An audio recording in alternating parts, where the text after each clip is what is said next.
Hello! So, it's summer here in London, and that means it's time for one of my favourite things, what I think is the world's biggest music festival, the BBC Proms, a place where you can see an incredible series of concerts for almost no money at all.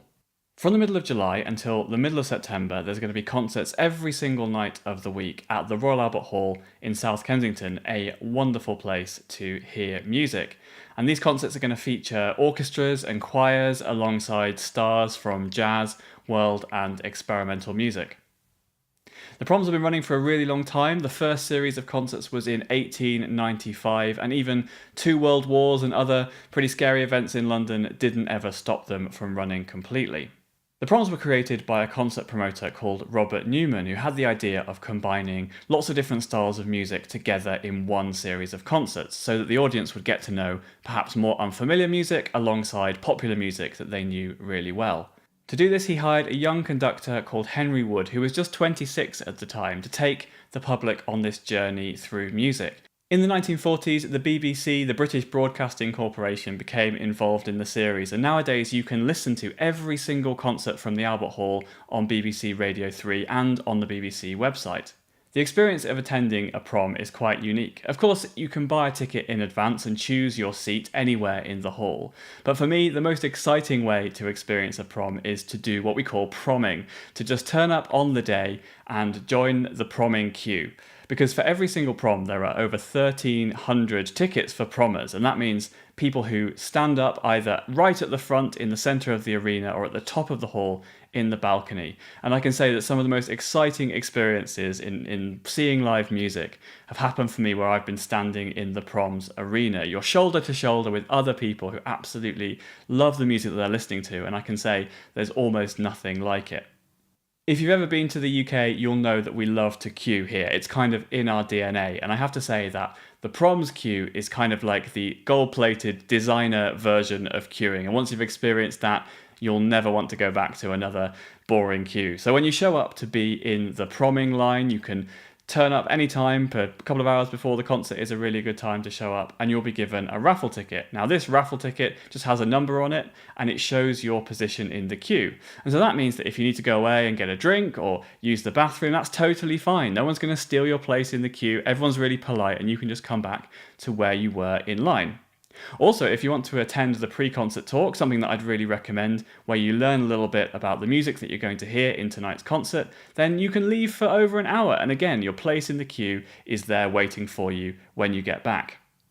In almost no time at all, it'll be time to go in, and that's where the queue slowly goes in through one of the doors at the Albert Hall, and you're asked to pay just £6. This is 2018, it might go up in the future, but £6 to see incredible orchestras, the Berlin Philharmonic, the London Symphony Orchestra, these world-class heroes of music playing for you for just £6. It's something that is almost impossible to believe. So you've bought your ticket, and you go in and take your space in either the arena or the balcony. For me, it's all about the arena, being really close up to that music unfolding in front of my eyes. But other people really like the balcony. I think you can lie down up there if there's lots of space.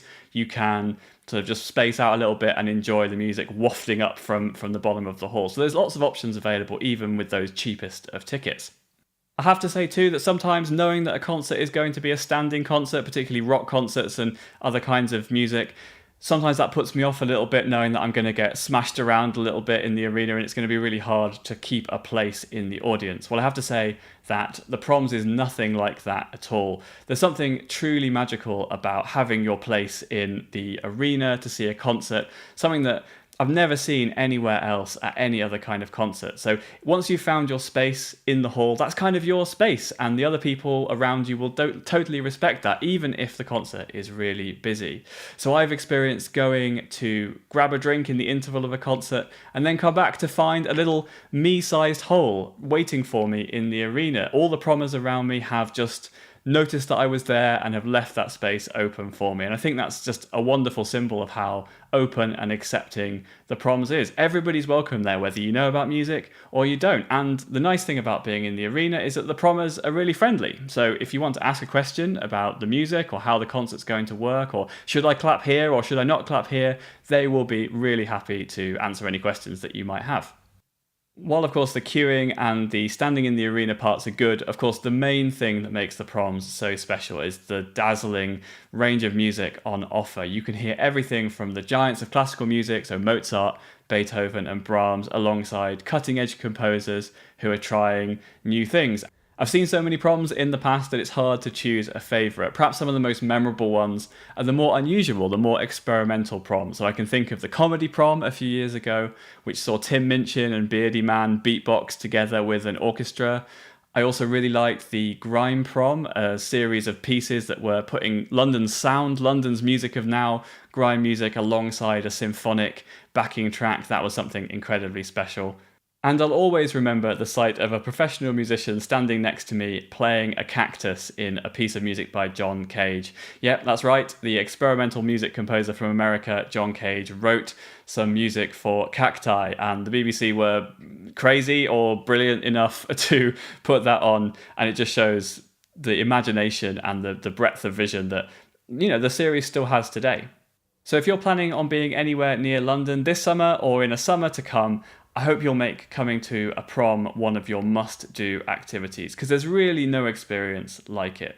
And even if you're nowhere near London and you feel a bit jealous that we have all this amazing music, the thing to remember is that all of the music from all of the concerts is available on the BBC website. So you can look up the listings and find something truly unusual, special, different to listen to this summer. And that's why I really feel the BBC Proms still delivers that original vision that Henry Wood and Robert Newman had all those years ago, introducing the public to new music alongside music that's more familiar. And so if you do come to a prom this year, I hope you have a fantastic time, and you never know, you might see me waiting for the prom in the queue.